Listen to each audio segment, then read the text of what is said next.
राशि, मेरी बच्ची, कल सोमवार है। सोमवार के लिए क्या सुविचार सोचा है तुमने?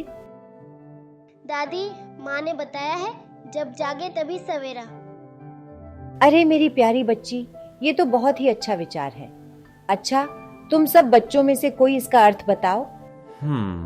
हम जब उठते हैं तभी सवेरा हो जाता है। तुम इसका अर्थ बताओ राशि। मुझे क्या पता दादी, माँ ने बताया तो मैंने रट लिया। ओ मेरी गुड़िया, चलो मैं एक कहानी से तुम्हें इस विचार का सार सुनाती हूँ। गरीब किसान मट्टू और उसके आलसी बेटे गज्जू की कहानी से। दिन के 12 बज रहे थे, लेकिन गज्जू अभी भी सो रहा था। उसकी माँ कमला ने आवाज दी, उठ जा बेटा, देख सूरज सर पर चढ़ आया है, कब तक सोता रहेगा। गज्जू पर कोई असर नहीं हुआ और वो खर्राटे भरता रहा। कुछ देर बाद दाल में तड़का लगते ही उसे खाने की खुशबू आने लगी। उसे जोर से भूख लगने लगी। गज्जू उठा और सीधा माँ के पास रसोई में पहुंच गया। क्या बनाया है माँ? पहले जाकर नहा, फिर आना रसोई में, दाल चावल बनाए हैं। दाल चावल गज्जू को बहुत पसंद थे। वह फटाफट घर के बाहर आया और जल्दी से नहाकर कपड़े पहनकर रसोई में पहुंच गया। तब तक खाना तैयार हो चुका था। माँ ने खाना परोस दिया।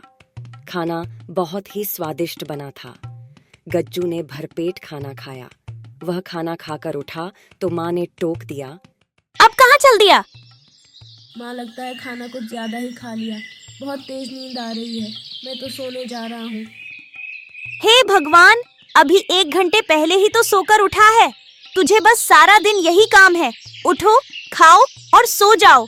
तुझे पता है तेरे पिता खेत में कितनी मेहनत करते हैं, तब हमें 2 वक्त की रोटी मिलती है। उनके काम में कुछ हाथ नहीं बटा सकता, तो कम से कम उनके लिए खाना ही ले जा खेत में, मैं अभी तैयार करके देती हूँ। गज्जू पर तो जैसे दुखों का पहाड़ टूट पड़ा। माँ, तुम्हें पता है इतनी धूप में पहले एक बार मैं खाना देने गया था, आकर कितना बीमार पड़ गया था। तुम ही चली जाना, मैं तो सोने जा रहा हूँ। कमला को बहुत गुस्सा आया। इससे पहले वह कुछ कहती, गज्जू अपने कमरे में जाकर फिर से सो गया। कमला खाना लेकर खेत पर पहुंची। मट्टू बहुत मेहनत से खेत में फावड़ा चला रहे थे। सुनो जी, पहले खाना खा लो, काम के बाद में कर लेना। अरे तुम इतनी धूप में क्यों परेशान होती हो? गज्जू के हाथ से खाना भेज देती। हमारे तो भाग्य ही फूट गए, ऐसा आलसी बेटा मिला है, बस खाता है और सो जाता है। भगवान जाने इस लड़के का क्या होगा। चिंता मत करो, एक दिन सब ठीक हो जाएगा। गज्जू के माता पिता उसकी आदत से बहुत परेशान थे। वह कोई भी काम नहीं करता था, बस सारा दिन सारी रात सोता ही रहता था।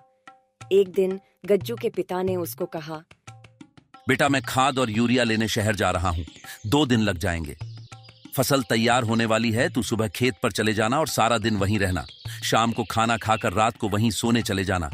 कहीं कोई जानवर खेत में न घुस जाए या कोई और हमारी फसल को नुकसान न पहुंचा दे। पिताजी, मुझसे ये सब नहीं हो पाएगा, आप माँ को बोल दीजिए। नालायक, खेत की देखभाल तुम नहीं करोगे तो और कौन करेगा? अगर मुझे कुछ हो गया तो मेरे जाने के बाद सब कुछ तुझे ही तो संभालना है। अगर मुझे पता लगा तू खेत पर नहीं गया या फसल को नुकसान हो गया तो तेरी खैर नहीं।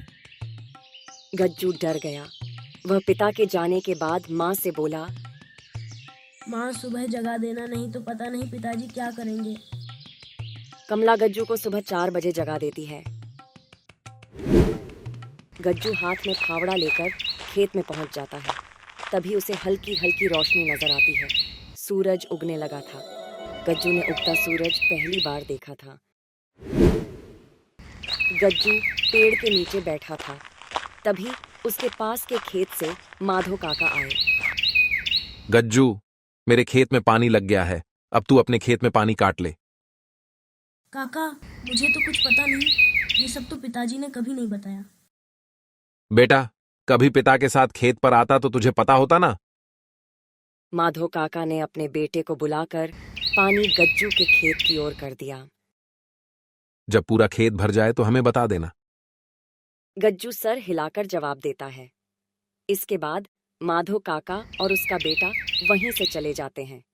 गज्जू खटिया पर बैठकर खेत को देखता है, लेकिन सुबह जल्दी उठने के कारण उसे नींद आने लगती है और वो सो जाता है।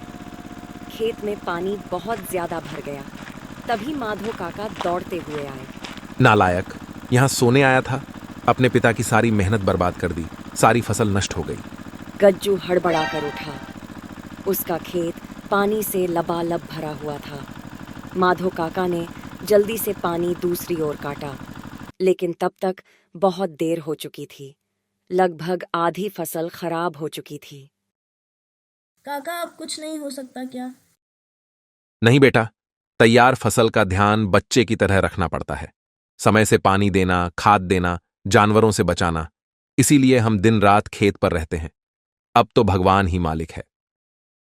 गज्जू पेड़ के नीचे बैठा रोता रहा। दोपहर को कमला खाना लेकर आई। उसे सब पता लगा तो उसने भी गज्जू को बहुत डांटा।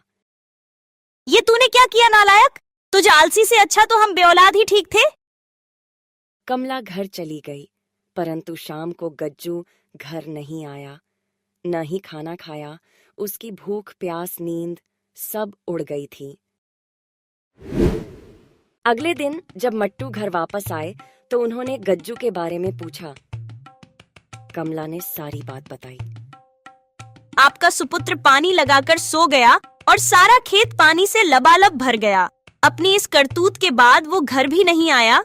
मट्टू दौड़ते हुए खेत पर पहुंचे। उन्होंने देखा कि गज्जू पेड़ के नीचे बैठा रो रहा था।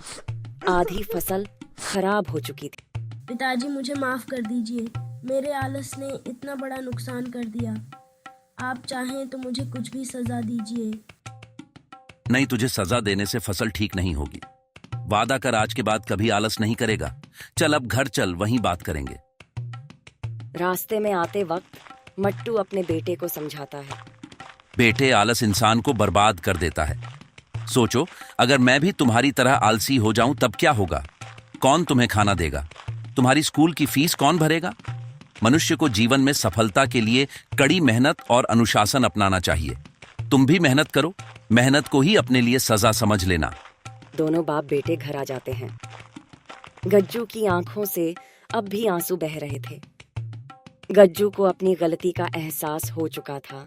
अब उसने खुद से वादा किया कि वह कभी भी लापरवाही नहीं करेगा और खूब मेहनत करेगा। अगली बार उसने अपने पिताजी के साथ मिलकर खूब मेहनत की। परिणाम स्वरूप उनकी पैदावार अच्छी हुई और फसल के अच्छे दाम भी मिले। अच्छा बच्चे, बताओ तुम लोगों ने इस कहानी से क्या सीखा? यही दादी कि गज्जू अपना आलस छोड़कर एक मेहनती इंसान बन गया। ये तो है मेरी बच्ची। गज्जू अंत में मेहनत करने लगा और उसके माता पिता उस पर गर्व करने लगे। पर इसके साथ साथ ये कहानी हमें ये भी सिखाती है कि हम अपने जीवन में भले कितने ही बेपरवाह हों, पर जब भी हमें अपनी जिम्मेदारियों का एहसास होता है और हम उन पर अमल करना शुरू कर देते हैं, हमारी जिंदगी उसी वक्त से बदलने लग जाती है। तभी तो कहा गया है, जब जागे तभी सवेरा।